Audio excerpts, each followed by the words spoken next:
எல்லாம் வல்ல அல்லாஹ்வின் நல்லடியார்களே, ஒரு உலக செய்தியோடு ஒட்டிய மறுமைக்கான ஒரு நினைவூட்டல் என்ன அப்படின்னு சொன்னா, இன்னைக்கு ஒரு ட்ரெண்டிங்ல பேசக்கூடிய ஒரு அரசியல் செய்தி,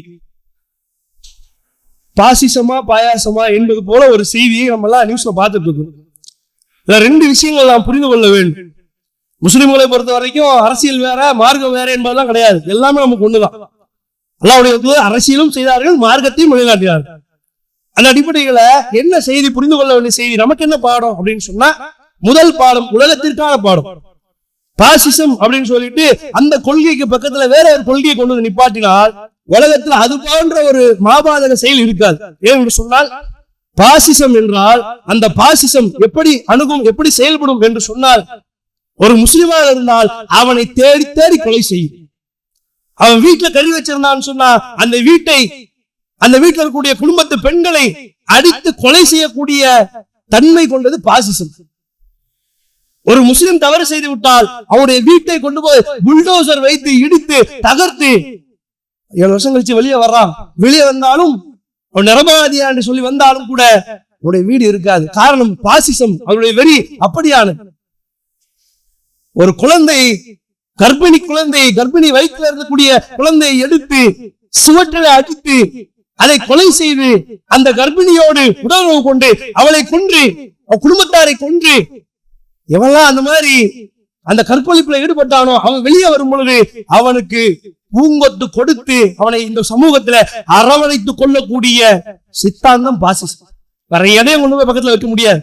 நம்ம புரிஞ்சுக்கணும். ஏதோ அரசியல் டயலாக் பேசுறாங்க அப்படின்றதுக்காக வேண்டி பாசிசத்தை நம்ம இன்னைக்கு தமிழ்நாட்டுல துடிச்சுக்கிட்டு இருக்கிறாங்க. திருப்பரங்குன்றத்துல எப்படியாச்சு பண்ணிடுவோமா, கலவரத்தை கொண்டு வந்துருவோமான்னு யோசிக்கிறாங்க.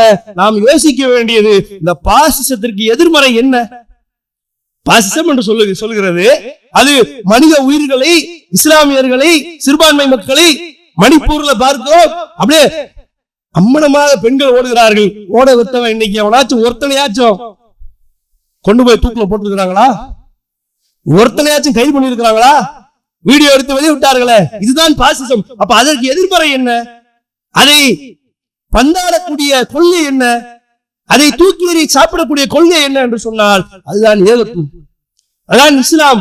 இஸ்லாத்துல 1500 ஆண்டுகளுக்கு முன்பு அல்லாஹ்வுடைய தூதர் அவர்கள் இந்த கொள்கையை கொண்டு வந்த மக்கள் மத்தியில கொண்டு போய் நிற்கும் பொழுது ரசூலுல்லாஹ் செஞ்ச மாற்றம் என்ன தெரியுமா? இன்னைக்கு மனுஷனை அடிக்கிறான், உதைக்கிறான். அல்லாஹ்வுடைய தூதர் அவர்கள் செய்த புரட்சியினால் அடிமை அப்படின்னு சொல்லக்கூடிய மக்களை எல்லாம் பாவம் பண்ணியா, அடிமையை விடுதலை பண்ணு, அடிமை அப்படின்ற விஷயத்த ரசூலுல்லாஹ் என்ன செய்யறாங்க, ஒழிப்பதற்காக வேண்டி முயற்சி செய்கிறார். பெண்களுக்கு உரிமை, கணவரை தேர்வு செய்யக்கூடிய உரிமை, கல்வி உரிமை அல்லாஹ்வுடைய தூதர் கொடுக்கிறார்கள். இவன் இன்னைக்கு பாசிசன்ற பேர்ல பெண்களை அடக்கி ஆளக்கூடியவர்களை பார்க்கிறோம். இஸ்லாம் 1500 ஆண்டுகளுக்கு முன்பு பெண்களுக்கான உரிமையை கொடுத்தது, மறுமணம் செய்யக்கூடிய உரிமையை கொடுத்தது.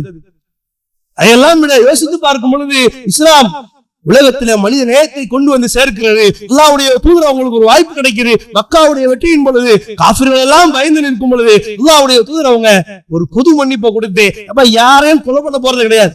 நீ என்ன கொலை பண்ண, நீ என்ன அடிச்சு துரத்தின, நீ என்ன வீட்டை விட்டு விரட்டின, என்னுடைய சொந்தங்களை எல்லாம் நீ கொன்று குவித்தாய், இன்றைக்கு உங்களை எல்லாம் பொது மன்னிப்பு கொடுக்கிறோம் என்று சொல்லி அல்லாஹ்வுடைய தூதர் அவர்கள் சமூகத்தில அன்பையும் பாசத்தையும் கொண்டு வந்து விதைத்தார்களே. பாசிசத்திற்கு எதிரான கொள்கை என்று சொன்னால், பாசிசத்தை தூக்கி சாப்பிடக்கூடிய ஒரு கொள்கை என்று சொன்னால் அது இஸ்லாம் தான். இஸ்லாம் தான் பாசிசத்திற்கு நேராக நின்று உலகத்திற்கு பதில் சொல்லிக் கொண்டிருக்கிறது என்பதை நாம் விலகி கொண்டு பிற மக்கள் மத்தியில் கொண்டு போய் சேர்ந்து பாசிச கொள்கையை தாண்டி நாம் இஸ்லாத்தை எப்படி பிற மக்கள் கொண்டு போய் சேர்க்க வேண்டும் என்ற முயற்சியோடு நம்முடைய வாழ்க்கை பயணத்தை கொண்டு செல்ல வேண்டும் என்ற செய்தியை பதிவு செய்து நிறைவு செய்கின்றேன். வாஹிர் தஅவானா அல்ஹம்துலில்லாஹி ரப்பில் ஆலமீன். அஸ்ஸலாமு அலைக்கும்.